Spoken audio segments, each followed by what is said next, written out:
Magandang araw sa inyong lahat, mga giliw naming tagapakinig. Muli po mga kaibigan, narito na po ang pagpapatuloy at ikaapat na yugto ng liyang kasaysayan na ipinadala ni Pia dito sa ating dulang Love and Memories.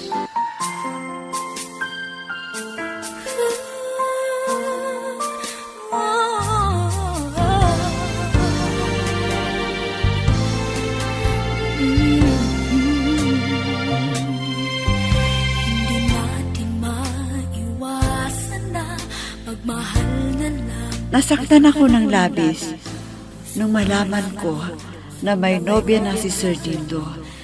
Kaya umuwi ako sa amin at hindi na pumasok sa klase ko kinabukasan. Nagdaka si Sir Dindo, kaya nagtanong sa akin ang kaibigan kong si Renren. Pero walang alam ang kaibigan ko. Minsan ay pumunta ng palengke ang aking inay at kinausap naman ako ng itay.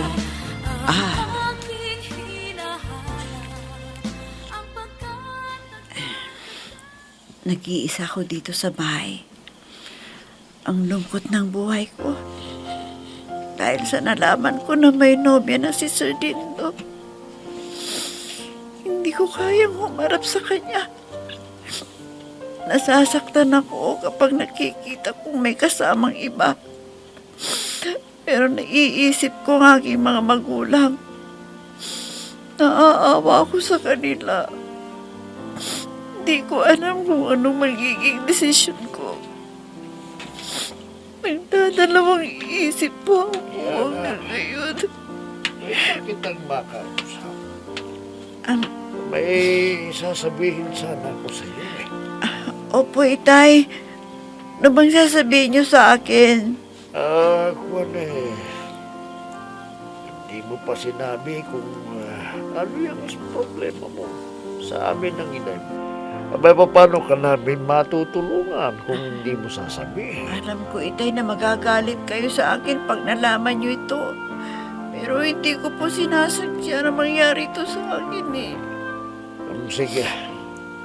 Sabihin mo lang sa amin at iintindihin ka namin ng inay mo. Abay, ayaw ka namin makitang ganyan na umiiyak. Tay, ayaw ko na mag-aral. Dahil nasasaktan po ako. Hindi ko kayang bigilin ang damdamin ko ito eh. Hindi po. Ano bang ibig mong sabihin, ha? Tay, Ano? umiibig na po ako.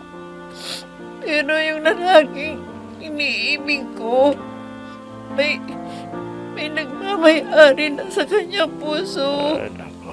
Anak, huwag kang magdamdam ng ganyan. Alam mo, hindi lahat nagtatagumpay sa pag-ibig. Meron ding nabibigo, pero anong malay mo? Hindi pa naman sila kasal, kaya may pag-asa ka pa. Kung hindi man makakakikilala ka pa ng iba na mas nakahihigit pa yan sa sinasabi mong lalaki. Tay, ayoko makita sila na magkasama at masaya. Anong gagawin ko? Ako anak, marami pang universidad sa bayan natin. Di lumipat ka na lang para hindi mo sila makita. Tama po kayo, Tay. Sige, gano'n na lang ang gagawin ko. Salamat po sa inyo, Itay.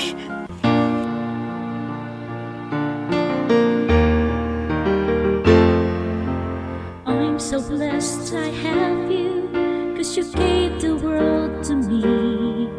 You're my inspiration, the perfect one in my life forever. You make my life complete.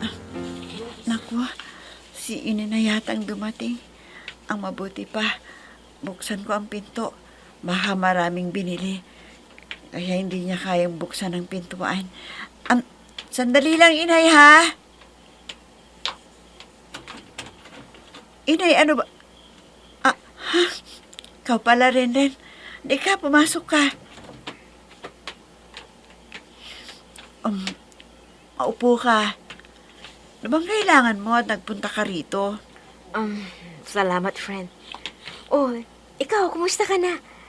Bakit naman ilang araw nang hindi ka pumapasok sa klase? Ano bang plano mo? Alam mo na siguro ang dahilan, friend. Kaya ayaw kong pumasok. Pero alam mo, pinayuhan ako ng itay ko. Ganun na lang gagawin ko. Ganun ba? Alam mo, pinapunta ako rito ni Sir Dindo eh. Kumusta ka raw? Alam mo, palagay ko eh, namimiss ka rin ni Sir. Hay nako, friend. Pwede ba? Huwag mong sabihin yan. Imposible ang sinasabi mo. Dahil may nobya na si Sir. Siya ang namimiss niya. Hindi Oh, ako. Naku nagsiselos ang ali. Aminin. Tama na. Masamang loob ko eh. Binibiro mo pa ako ng ganyan. Ha? Talaga bang seryoso ka kay Sir? Bakit? Masama ba na umibig ako sa kanya? Basta, hindi na ako papasok. Dahil nasasaktan lang ako eh. Lalo na pag nakikita ko silang magkasama. Oh, naku, tama na friend. Naiintindihan kita sa nararamdaman mo kay Sir. Di bale, sasabihin ko yan kay Sir.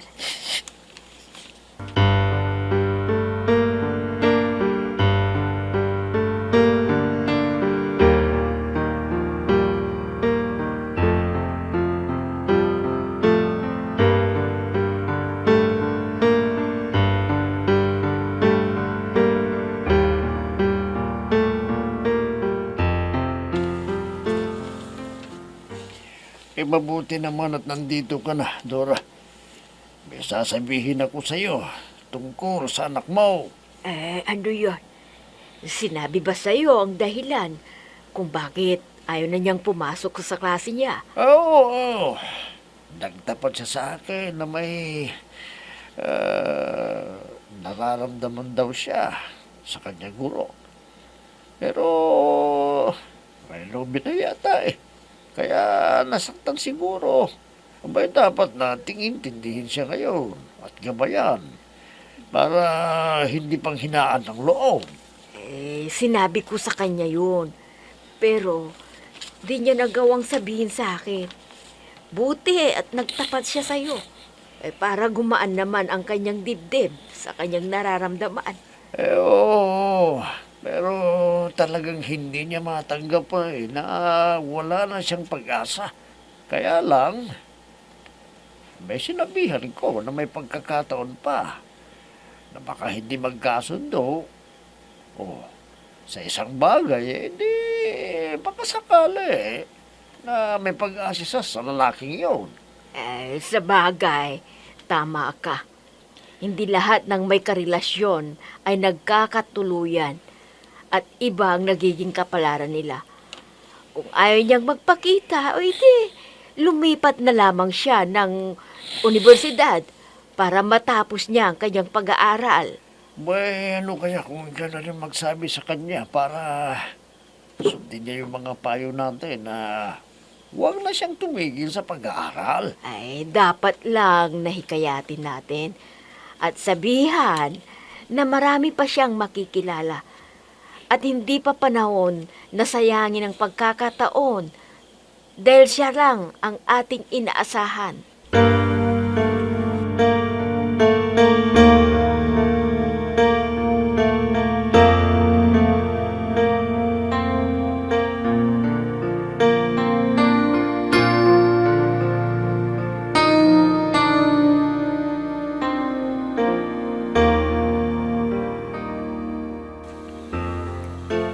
Lerma, kanina pa tayo rito.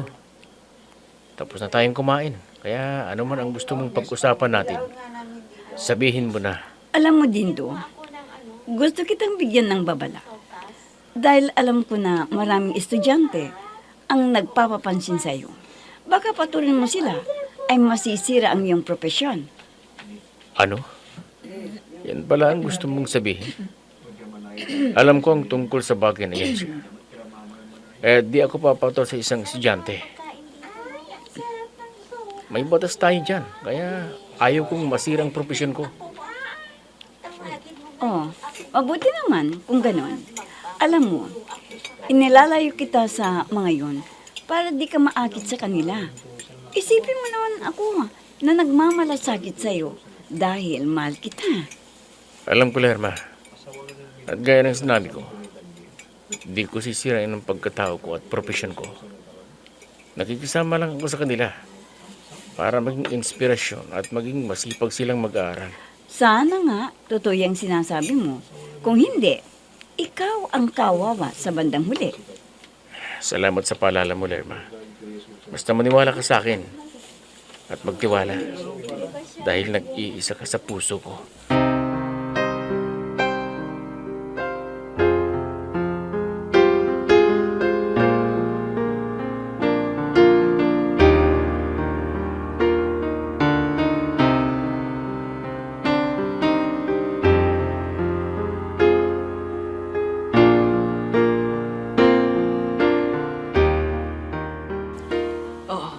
Pia, anak, ano nang plano mo ngayon? Talaga bang hindi ka napapasok sa klase mo? Hindi na po, inay. Sundin ko na lang yung sinabi ni Itay sa akin na lilipat na lang ako ng ibang universidad para makaiwas sa kanila. Mabuti ang naisipan mo, anak. Ayoko rin na hindi mo matapos ang iyong pag-aaral. Dahil para rin sa'yo, para sa iyong magandang kinabukasan. At alam mo, wala naman kaming maipapamana sa'yo ng itay mo. O nga po, inay, alam ko yan. Kaya huwag kayong mag-alala. Ipagpapatuloy ko pa rin ang aking pag-aaral dahil ayaw kong mabigo ang pangarap niyo sa akin na makatapos ng kolehiyo. Ay, yan ang gusto ko, anak. Maging palaban ka. Anumang pagsubok sa iyong buhay. Dahil lahat naman tayo ay pinagdadaanan ang mga problema sa buhay. Tama po kayo dyan, inay. Kailangan ko maging matatag para sa inyo ni Itay dahil wala akong mapapala kung magmumukmuk lang ako. Dahil ayaw kong malungkot ang buhay ko, inay. Ay, oo naman, anak. Kaya isipin mo ang iyong sariling kapakanan. Dahil wala namang ibang tutulong sa iyo, kundi ang sarili mo. Hindi naman lahat ng panahon ay makakasama mo kami ng itay mo. Salamat po, inay, ha? Dahil nauunawaan niyo ang aking kalagayan. Kung wala kayo ni Itay, di ko na alam ang gagawin ko eh. Ngayon, naliwanagan ang aking isipan. Asahan ninyo, inay, ako ang tutulong sa inyo ni Itay.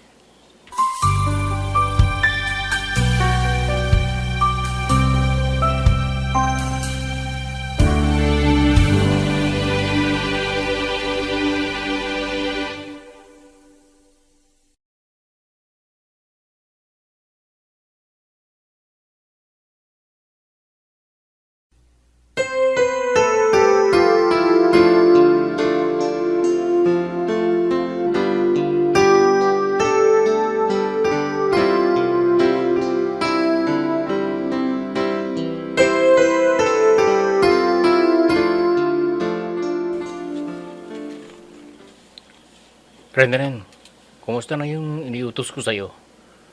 Ano na ang ginawa ni Pia? Bakit hanggang ngayon di pa siya pumapasok sa klase niya? Sir, ang sabi po niya sa akin, di na raw po siya mag-aaral. Ano? Bakit hindi na mag-aaral? Pinatigil na siya ng kanyang mga magulang, ganun ba? Hindi naman po, sir. Kundi may problema lang po siya. Ha? Anong problema niya? Sinabi ba sa'yo? Yes, sir. Pero nakakahiya yata na sabihin ko sa inyo eh. Hindi Ren. Anong malay mo? Baka matulungan ko pa siya, di ba? Ay, opo, sir. Sige, sabihin ko na lamang po sa inyo. Pero ito ay lihim lang ha, sir. Wala kayong ibang pagsasabihan kahit kanino. Oo, Ren. Sige na, sabihin mo kung ano ang problema ni Pia. Kwan po, sir eh. Si Pia po ay na-inlove sa inyo. At nasaktan siya nang sabihin ni Ma'am Lerma na magkasintahan na kayong dalawa. Ano? Pambihira naman si Pia. Sisirain niya ang magandang kinabukasan niya. Pero sana sir, wag na ninyong sabihin sa iba ha. Kung pinagtapat ko sa inyo, baka ako pang sisisihin ni Pia eh. Ayoko pong mawala ng mabait na kaibigan. Huwag kang mag-alala rin. Tayong dalawa lang ang nakakalam ng totoo. Nakakatawang Pia na yun, no? At ako na ang bahala sa kanya. Alam ko na ang aking gagawin.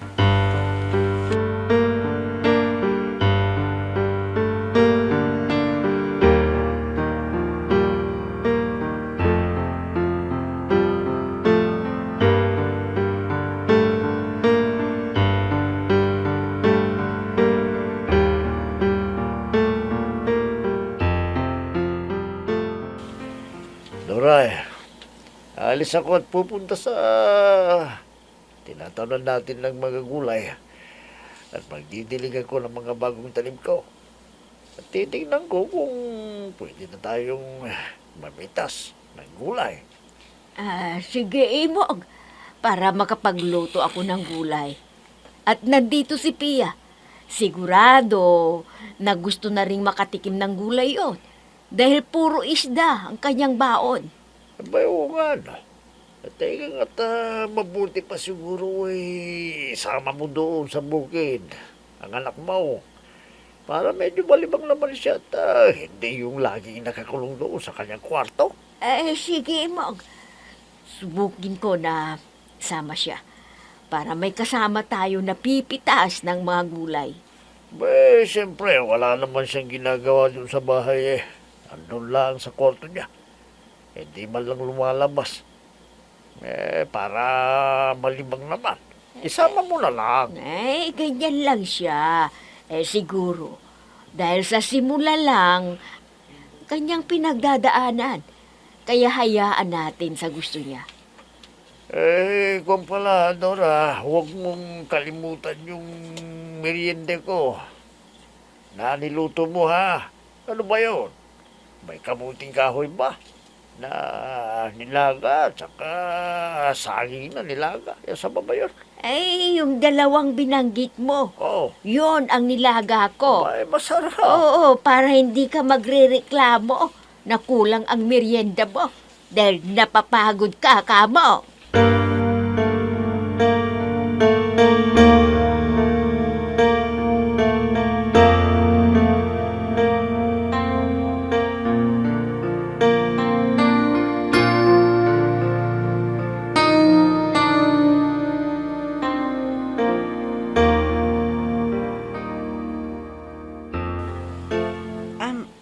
Mabuti naman at pinuntahan mo ako dito sa bahay. Wala akong kausap eh. Siyempre. Sanay ako na lagi kitang kasama sa campus. O di, namiss kita. Kaya lang, namiss mo rin ang mga lessons natin sa iba't ibang subject natin. Oo nga eh. Alam mo, friend, nahihiya akong magpakita dun sa mga kaklase natin. Bakit ka naman mahiya? Wala silang alam, no? Kung bakit hindi ka nagpapakita sa universidad. Kahit na. Anong idadahilan ko kung sakaling may nakakita sa akin na kaklase natin? Di sabihin mo na isinama ka ng nanay mo sa probinsya dahil may kamag-anak kayo doon na namatay. Ganun lang yun. Sandali. Ano bang sabi ni Sir sa'yo? Di ba nagtanong sa'yo kung papasok pa ako, hindi na? Yun na nga eh. Lagi niyang sinasabi na pumasok ka na raw para makahabol ka sa mga na mismong leksyon natin. Ewan ko, friend. Basta, hindi pa ako sigurado. Baka lilipat na lang ako sa ibang universidad. I'll be with you for the rest of my life. From the bottom of my heart I will. I'll always be with you.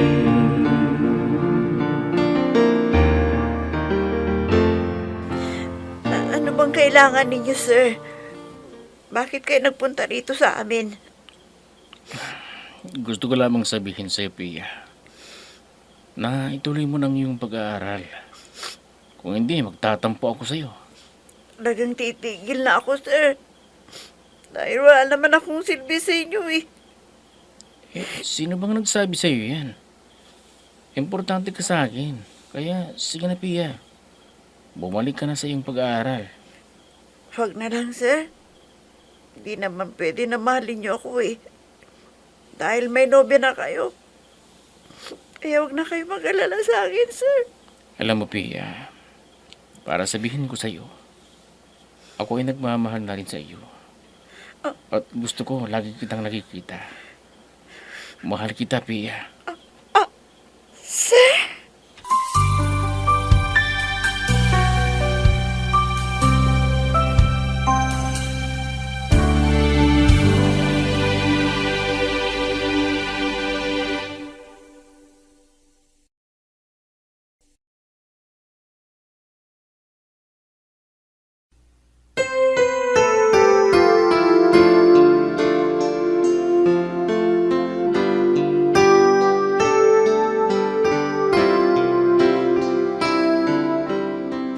Totoo kaya ang sinabi ni Dindo kay Pia? Mga kaibigan, huwag ninyong kaligtaang subaybayan ang pagpapatuloy at ikalimang yugto ng liham kasaysayan na ipinadala ni Pia dito sa ating dulang Love and Memories. Mga nagbibigay buhay sa ating dula ay sina Mayra Abrihal Narnola, Susan Malikdem, Robert de Guzman, Yehuda Ismael, Eva Alcoriza, Jun Cabato, Ami Diaz, at si Oscar Ora. Technical supervision at musika ni Oscar Ora. Nilapatan ng tunog ni Robert de Guzman.